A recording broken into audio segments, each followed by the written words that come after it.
ముందుగా పచ్చిమిరపకాయలు వేసాను చూడండి. ఇప్పుడు వంకాయ ముక్కలు వేస్తున్నానండి. వంకాయలు పచ్చిమిరపకాయలు కలిపే వేయించుకోవాలండి. వంకాయలు కదండి చేదు వస్తాయి, కొంచెం ఉప్పు వేయాలండి ముందుగానే. సాల్ట్, అది సాల్ట్ వేసాను. కొంచెం మగ్గనిద్దామండి. వేగనిచ్చాం కదండి.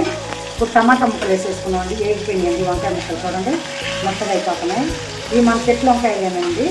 వేయండి, టమాటాలు వేస్తున్నాను. టమాటాలు కూడా మధ్యాక ముందుగానే చింతపండు వేసేస్తున్నానండి. మగ్గుతు దాంట్లో బాగా కొంచెం చింతపండు, తగినంత చింతపండు వేసుకున్నానండి. టమాటా అన్నీ వేయించుకున్నాం కదండి, మిక్సీలో వేస్తున్నాను. జీలకర్ర వెల్లుల్లి వేసానండి. ఇవి కూడా వేస్తున్నాను చూడండి. ఉడికేటప్పుడు మళ్ళీ ఇప్పుడు కొంచెం సాల్ట్ వేసానండి. మిక్సీ పడుతున్నానండి.